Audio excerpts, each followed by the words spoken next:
engage na hatimaye tukafanikiwa kuwapata, na sasa ni mali halali ya Simba Sports Club kwa mikataba ya miaka miwili kila mmoja. Ni vijana wadogo ambao wana uwezo mkubwa sana. Ni nadra sana taifa kuwa na mchezaji aina ya Bakari Msimu. Haitokei mara kwa mara kuwa na mchezaji wa kiwango cha Nathaniel Chilambo. Ni ngumu mno kuwa na mchezaji anayefanana na Kelvin Nation, lakini Simba Sports Club tumefanikiwa kuwapata vijana hawa ambao tunaamini wanakuja kutoa mchango wao kwenye kuisaidia na kuipambania Simba Sports Club. Wapo wanaodhihaki viwango vyao na ubora wao, lakini sisi tunawaambia wachezaji hawa hatukuwasajili ili waaminiwe na watu wengine wasiokuwa Simba Sports Club. Tumewasajili kwa sababu wameaminiwa na Simba Sports, kwa hiyo waende wakafanye kazi. Hata kwa Nixon Kibabage ilikuwa hivyo hivyo, lakini kwa sasa kila mtu hivi sasa anameza mate ya uchungu kila akimtazama Nixon Kibabage.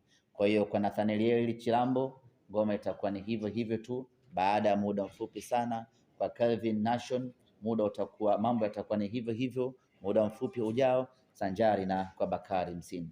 Sisi ndio tunafahamu ubora, uzuri, thamani na kiwango chao, na wataenda kuonesha kiwango chao na kila mmoja atabaki amekodoa macho kodo. Usajili bado haujakamilika, tunaendelea kusajili na tunaendelea kutambulisha. Leo tunapumzika kwa sababu ya kuyapa nafasi matangazo haya ambayo tunakwenda kuyatangaza, lakini kuanzia kesho, Mungu akijalia, tutaendelea kushusha mashine moja baada ya nyingine. Tutaendelea kutambulisha mchezaji mmoja baada ya mwingine.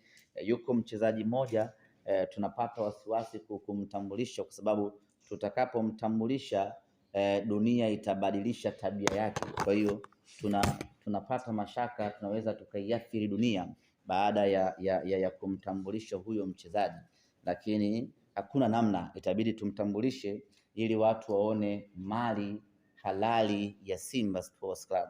Ni mchezaji wa daraja la juu sana, ni mchezaji wa kiwango kikubwa sana, ni mchezaji ambaye kusema na ukweli ukitazama World Cup ambayo imeisha hivi karibuni, unamuona huyu mchezaji alistahili kabisa kuwepo Marekani, Canada ama Mexico akitumikia taifa lake. Ni mchezaji wa daraja la juu kweli kweli, na tutakapomtambulisha ili nyinyi muone kwamba huyu mchezaji sio wa kawaida, baada ya kumtambulisha tu siku hiyo, binadamu wote wataanza kutembea kinyume nyume.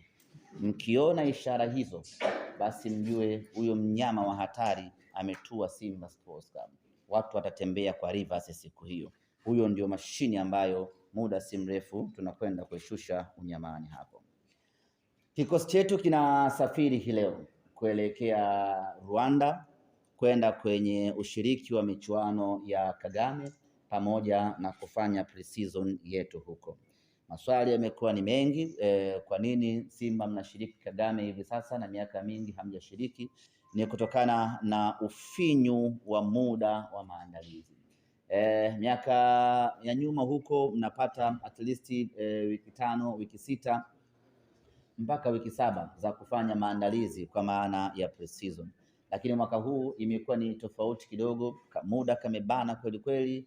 Kwa hiyo tukaona acha tuyatumie mashindano haya ya Kagame kama sehemu ya maandalizi yetu kuelekea katika ligi ya msimu ujao.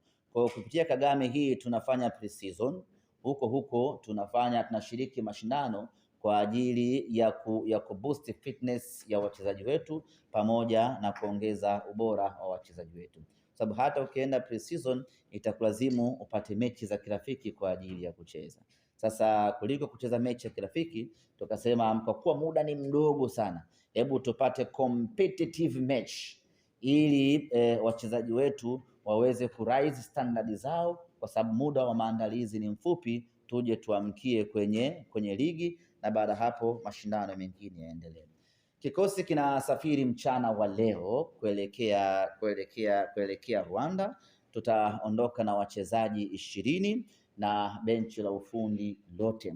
Katika hawa wachezaji 20, Anicet Oura yuko ndani yake, Innocent Loemba yuko ndani yake, Mwamba Lusaka yuko ndani yake, wachezaji wetu wapya watatu ambao tumewatambulisha wako ndani yake, Shomari Salum Kapombe pamoja na Duchu yuko ndani yake, Nina Mlango Kasali pamoja na Abel Huseni wako ndani yake. Maana yake ni kwamba tunatimiza idadi ya wachezaji 20 ambao wanasafiri hii leo kuelekea Rwanda kwenda kwenye pre-season pamoja na Kagame.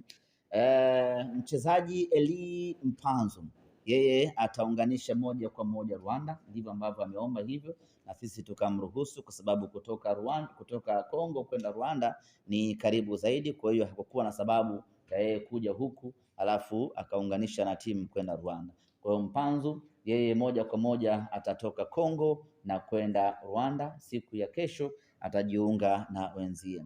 Libase Geye anataraji kuwasili nchini hapa Tanzania siku ya kesho, na akifika ataungana na kundi jengine la wachezaji wasiopungua 5-6 ambao wataondoka tarehe 24 kuelekea Rwanda kwenda kujiunga na wenzao. Hao wachezaji wengine ambao wataondoka na Libase ni pamoja na wachezaji wapya wa Simba Sports Club ambao tutawatambulisha hapa katikati kabla ya kufika tarehe 24. Kwa hiyo hadi kufika tarehe 24 ama 25 tukiwa pale Kigali, Rwanda, timu yetu yote itakuwa imeshakamilika full mkoko, kuanzia kwenye benchi la ufundi kuja kwenye wachezaji wote, kwa maana wale wa zamani wale wapya wote watakuwa wameshakamilika. Tunaanza pre-season, tunaanza ushiriki wetu kikamilifu wa michuano ya Kagame.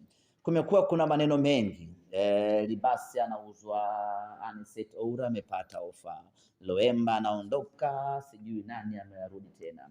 Niwahakikishie wana Simba, nikiwa hapa nimevaa suti ya bei kali, ya kwamba hakuna mchezaji hata mmoja ambaye anaondoka ndani ya timu yetu msimu huu, aidha kwa kumaliza mkataba ama kwa kuuzwa. Libase Geye bado yupo sana akiendelea kuutumikia mkataba wake. Anicet Oura bado yuko sana akiendelea kuutumikia mkataba wake. Jospin Loemba bado yupo sana akiendelea kuutumikia mkataba wake, na yeyote bora ambaye unamfahamu bado yupo sana Simba Sports Club akiendelea kuutumikia mkataba wake. Na taarifa njema ambayo ningependa kuwajulisha wana Simba asubuhi ya leo ni kwamba tumefanikiwa kumwongezea mkataba mwingine mshambuliaji wetu kinara Selemani Mwalimu, ambapo sasa ataendelea kusalia Simba Sports Club kwa mkopo akitokea Wydad Casablanca. Vita ilikuwa ni kubwa kweli kweli. Wapo watu walifunga safari kutoka Tanzania wakaenda Morocco, wakaenda kuwashawishi watu wa Wydad, jamani, tupeni sisi huyo mchezaji kwa mkopo, tunamtaka sisi kwa mkopo. Maneno yakawa mengi, najua sisi mabingwa, najua sisi sijui vilabu Afrika. Walichokifanya wale wa Morocco, wakachukua kompyuta yao wakauliza timu gani, sijui inaanzia na Y, wakaingiza pale wakabonyeza enter. Kubonyeza enter ikaja taarifa pale, ndio klabu inayoongoza kwa madeni Afrika. Kwa hiyo Wydad wakawaambia hatuwezi kuwapa huyu mchezaji kwa sababu nyinyi klabu yenu inaongoza kuwa na madeni barani Afrika. Kwa hiyo wakawa wamemkosa Selemani Mwalimu kwa namna hiyo, na Selemani Mwalimu akachagua kubaki Simba na Wydad wakachagua kumwacha Selemani Mwalimu Simba kwa sababu anapata kila anachostahili, kuanzia muda wa kucheza, mafunzo mazuri ya kimpira na maelekezo, pamoja na maslahi makubwa, na wakafikia tamati ya kwamba anatakiwa kubaki kunako klabu ya Simba Sports Club.